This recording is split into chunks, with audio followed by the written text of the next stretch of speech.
It's Al9 and today I have a video on a really good build in Elden Ring. There are so many positives to this build, and in my opinion this is one of the best builds in Elden Ring, if not the best. It's easy to move around and attack with this. You're not stuck in a long animation in order to do massive damage. You do massive damage quickly and you can get away and dodge quickly as well, so that is a very big positive. Another positive is that this melee weapon does a good passive damage. It's going to be the bleed effect. This is a bleed build. And even if your enemy is immune to bleed or just everything, you guys can still do a good amount of physical damage and take him out fairly quickly. This also does really good damage and is really effective in PvP. And like I said earlier, that's because you're not stuck in a long animation. You can do it right when you press a button, meaning that your enemy cannot dodge this attack easily. So let's go ahead and get into how to do this. But before I do that, I do want to give a shout out to today's sponsor. Now, a lot of people, like a lot of other YouTubers, saying that this is a scam. Don't believe them. They are literally gaslighting. I will put my life on it that they are 100% legit and they will give you the items. They just don't use their brain and they are terrible YouTubers. Definitely subscribe to this YouTube channel for the best build videos and just real stuff. I'm not going to gaslight you guys at all. So shout out to the sponsor that's on the screen. Use silent for 3% off. But anyways, let's move on to this build.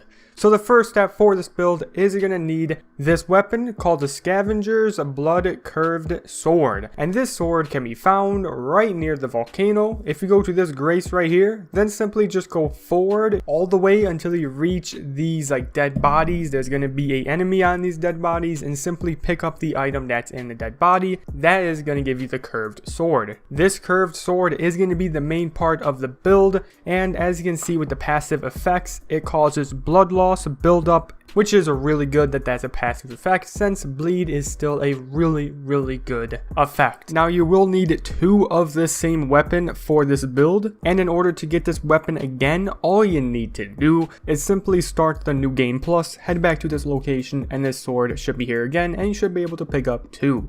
Or you can just have a friend drop it. If you need to find somebody to drop this sword for you, and you just don't want to go to new game plus, or you're not close to new game plus, go right ahead.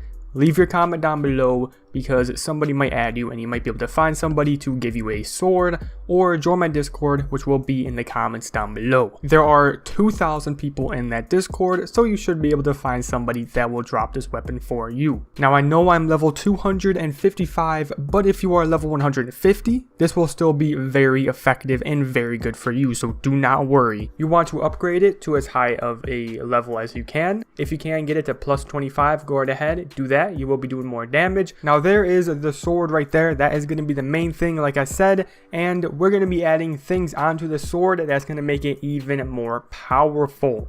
Number one is going to be this Ash of War called the Seppuku, and this can be located right on the frozen lake, more towards the left of the frozen lake. There's going to be this invisible enemy, and you want to simply take him out by just going right in front of him and then meleeing him. I've already taken him out, that's why you don't see me killing him, but that's exactly what you want to do and where he's located.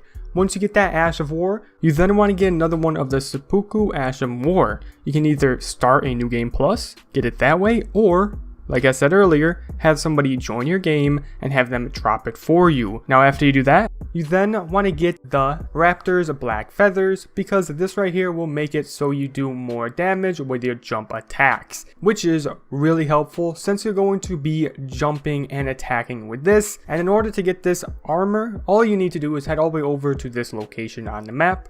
Go through this cave, and there are going to be a ton of invisible walls where you have to hit them to go through them. But once you do end up following me all the way over to this chest, you will see that there is the Raptor's Black Feathers in the chest. And that is exactly what you want to have on to make it so you do even more damage. The next thing that you want to have is the white mask. This white mask will help you with the bleed builds and just make you do more damage with bleed.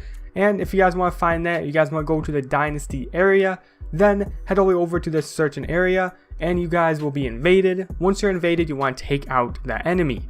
Now keep in mind that you cannot kill the boss in this area. If you've already killed the boss, then you will not be able to get this white mask. You're going to either have to have somebody drop it for you or just start a new game plus, then go back and make sure you guys go to the invader before you kill the boss in this area.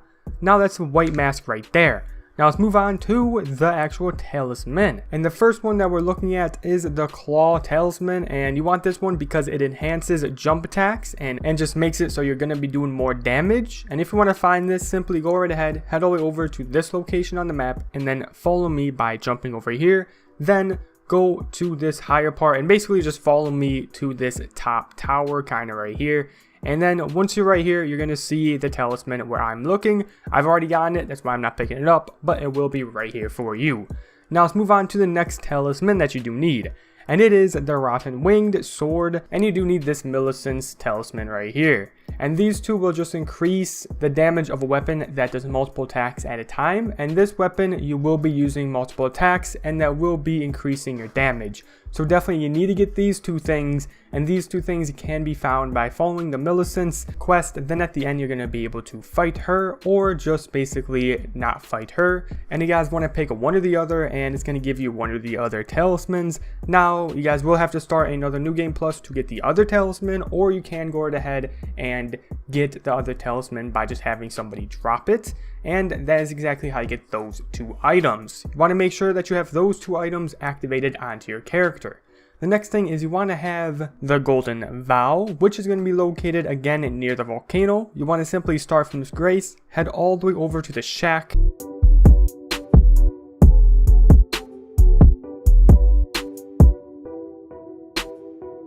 And then collect this item that is on a dead body in this shack. There's going to be an invader in this shack, but I've already killed the invader, but there will be an invader for you if you haven't killed him. And you want to make sure that you get that Golden Vow before that invader kills you. But that Golden Vow will increase attack and defense for self and enemies, so it's definitely very useful for this build, so have that.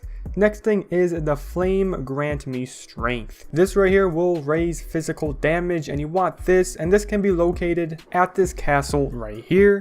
You guys want to go to the side of the castle, then pick up the item that's on the dead body in between these two enemies. Now you're probably going to die when you pick up this item, so simply just pick up the item, die if you die, then move on. You don't have to defeat those two enemies. It's really kind of like a waste of time to defeat them, but get the item, move on. You're going to be able to use that and buff up that physical attack. So there's that right there. Those two are incantations, so make sure you guys have the, stuff to activate those incantations. But that is going to be about it for this build. That is everything that you need for this build, and let me show you guys how this works and how to activate it. If you want to activate this build, all you do is you want to simply go right ahead before you go into the boss. You guys want to go right ahead and activate all those buffs, and make sure you guys put on that seppuku. And once you guys put on those buffs, now you need to activate the seppuku on both swords. In order to do that, it's really easy. All you do is you want to have both swords out. Then you want to hold the triangle button on your PlayStation. Buttons may be different for different consoles, but hold the button to get this thing on the left that comes out. Then you guys want to press L1 on PlayStation. Don't know what it's on Xbox, but L1. Then you guys want to simply back out of that menu and then use a seppuku on that weapon. At this point, press right on the D-pad until you pull out the sword on your right. Use a seppuku again. Now you should see you have seppuku on both of your swords, and that's exactly how you do that. That was confusing for me at first, but I figured it out, and that's how you do it. Now what you need to do is simply enter the boss. Once you're in the boss, you guys want to do a jump, then melee with L1. As soon as you hit the ground, spam L1 to do a few more melees, then rinse and repeat. Jump, do the air melee, then do a few more melees, and then that will activate all the talisman, and that'll activate everything that buffs up your actual damage, and you will do a ton of damage. And that's exactly how you use this build, and that is how you guys get the most damage. This build just does a ton of damage and is easy to move around. You're not locked into an animation. Like I said, this honestly, in my opinion, is the best build that I've seen, so go right ahead and take advantage of this insane, overpowered. So definitely take advantage of this build. Stay tuned for more builds and everything like that. Thank you so much for your support. Definitely appreciate the support, and hopefully you guys enjoyed this video. I try to make it the best one on YouTube. But anyways, that's it. Have a great day or night. I do want to mention, if you haven't checked out my music, please check out my music. It's going to be linked in the description. But anyways, that's it. Have a great day or night. See you guys later. Peace out.